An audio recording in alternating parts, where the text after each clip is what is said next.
llegado hasta este vídeo, quizás sospeches tener resistencia a la insulina. Tal vez hayas notado sintomatología como subir de peso con facilidad y dificultad para perder grasa. O tal vez ya haya sido diagnosticada y quieras saber cómo resolverlo. Vamos a hablar de todo ello.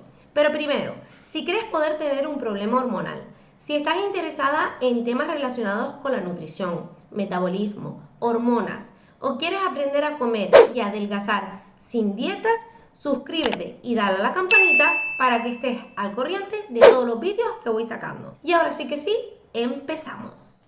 La resistencia a la insulina es la condición por la cual las células de nuestro cuerpo, unidades funcionales encargadas de producir energía en nuestro organismo, genera una dificultad a la hora de gestionar los azúcares contenidos en los alimentos. Y esto es importante porque no puede crear energía con tanta facilidad. Para que te hagas una idea, el coche no se ha averiado, pero no funciona igual. ¿Por qué se llama entonces resistencia a la insulina y no se llama resistencia a los azúcares? Te explico. Cuando nosotros comemos alimentos con hidrato de carbono, como son el pan, el arroz, que no estoy diciendo que sean malos, ojito, son fuente de energía. Nuestro hígado, envía una hormona llamada insulina que es encargada de acompañar esos azúcares a la célula y hacer que ésta los acepte. Para ello, esta hormona llamada insulina tiene que fijarse a unos receptores que se encuentran alrededor de la célula. En condiciones normales, la célula acepta estos azúcares y los transforma en energía. Cuando nos encontramos en una condición de resistencia a la insulina, estos receptores se vuelven menos sensibles a la insulina, por lo cual nuestro hígado tiene que hacer doble trabajo en generar más insulina para conseguir el mismo resultado. El problema de todo esto es que al final nuestro hígado cada vez tiene que hacer más esfuerzo en lograr los mismos resultados, conseguir que esa glucosa o esos azúcares entren dentro de la célula.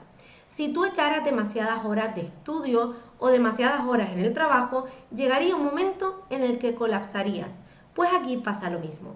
Por otro lado, esos azúcares que no pueden entrar en la célula cada vez pasan más tiempo libres en sangre, algo que resulta tóxico y un factor predisponente a enfermedades como diabetes tipo 2, hipertensión, colesterol alto, triglicéridos elevados, inflamación de bajo grado o otras enfermedades incluso inmunológicas. Son muchas las causas que nos llevan a desarrollar una resistencia a la insulina y cada vez vemos en la población a más personas debutando con una resistencia a la insulina y que no lo saben. Incluso niños o niños que ya padecen diabetes tipo 2 por una resistencia a la insulina que no se ha tratado a tiempo o no se ha tratado debidamente.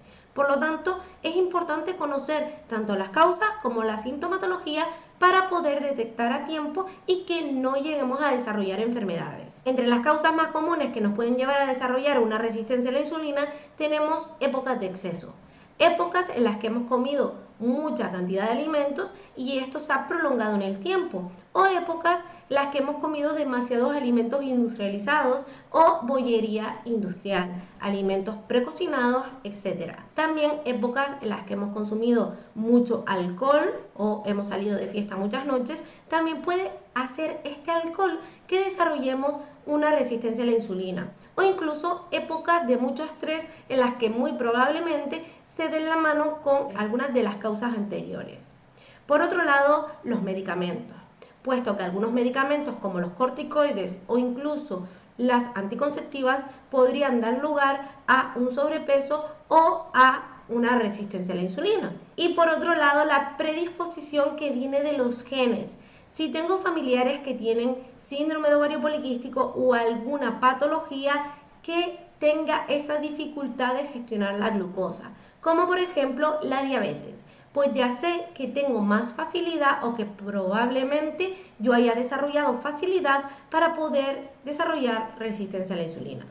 Si has llegado hasta aquí y te sientes identificada con alguna de las causas anteriores, esta sintomatología que te voy a comentar ahora te va a ayudar a estar más segura de tu posible diagnóstico. Recuerda que simplemente son síntomas. Por lo tanto, si solo tienes uno, lo más probable es que no tengas resistencia a la insulina, y si acumulas varios síntomas, pues muy probablemente puedas tener resistencia a la insulina. Vamos allá con la sintomatología.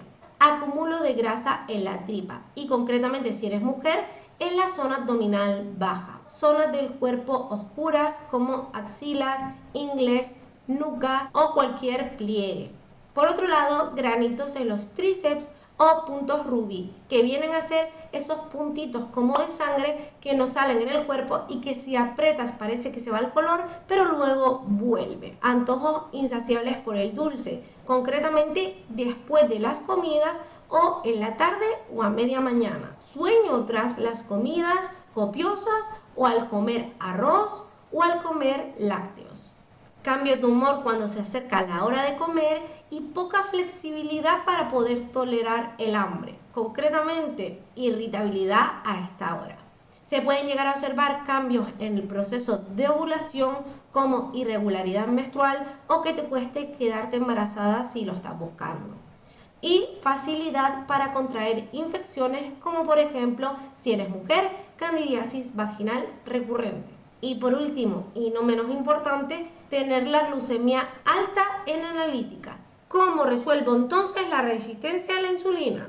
Pues bien, dependiendo las redes que mires o al profesional al que vayas, te van a decir una cosa diferente. Hay algunos que siguen empeñados en que simplemente consiguiendo que adelgaces a la costa que sea, esta resistencia a la insulina se resuelve. Básicamente nos ofrecen dietas milagro o dietas hipocalóricas que hasta la fecha no sirven para nada. Si las llevas vas a notar que tu hambre se incrementa, que tu ansiedad por los alimentos o la ansiedad en general se incrementa y muy probablemente si sigues te vas a tener que obligar a seguir en ellas o terminas dejando esa dieta porque es insoportable. Puede ser que ya esto lo hayas vivido, cuéntame en comentarios. Y por otro lado tenemos las dietas de moda, la dieta cetogénica o la estrategia de ayuno intermitente y muchas veces se anuncian o se ofrecen conjuntamente. Estas dos últimas pueden tener algo más de lógica porque sí ayudan a revertir la resistencia a la insulina. Pero antes de seguir, yo quiero que reflexiones un momento. Si por un lado tenemos en cuenta que las estrategias de moda van a seguir cambiando y por otro que estas últimas estrategias lo que hacen es o bien limitarte los momentos de ingesta o quitar grupos de alimentos, en este caso los carbohidratos, mi pregunta es, si yo tengo un coche que pierde gasolina, ¿cuál es el problema? ¿El coche o la gasolina? Bien, ¿quiere decir esto que no podamos hacer estas estrategias o que no se pueden utilizar? No, se pueden hacer si se hacen correctamente. La cosa está en qué va a pasar después. Estas formas de comer se adaptan a lo que a mí me gusta, es lo que estoy buscando para el resto de mi vida, o todo lo contrario, yo no llevaría una alimentación cetogénica, alta en grasas y muy bajita en carbohidratos toda la vida. ¿Qué haré después? ¿Cómo te aconsejo yo resolver la resistencia a la insulina? Por un lado, si quieres utilizar el ayuno intermitente o la dieta cetogénica, lo puedes hacer. La dieta cetogénica en concreto, si vas de la mano de un profesional, porque es muy difícil hacerla bien. Y aquí abro un inciso porque si te intentan vender cafés milagros o cetonas exógenas, cuidado, huye de ahí. Básicamente esto último puede llegar a ser muy peligroso. Y si no lo quieres hacer o cuando termines y mejores todo el contexto, busca una alimentación sin dietas que se adapte a eso que te gusta comer y que te ayude a revertir esa resistencia a la insulina disfrutando de tu alimentación y de una forma sostenible, que como digo, también lo puedes hacer para empezar directamente todo el proceso sin tener que hacer dietas para que no vuelvas a recaer y no vuelvas a vivir con resistencia a la insulina. Por otro lado, y no menos importante, si tienes algún problema de salud, como es hipotiroidismo, como es síndrome de ovario poliquístico, que da esa predisposición a poder tener resistencia a la insulina, también debes tratar esa patología o afección. Y por último, apoyarte de suplementos, por ejemplo, la berberina, la canela o el vinagre de manzana, pero que solo son como un empujoncito final en el proceso. Si quieres empezar tú sola, si no quieres llevar dietas, te voy a dejar unos tips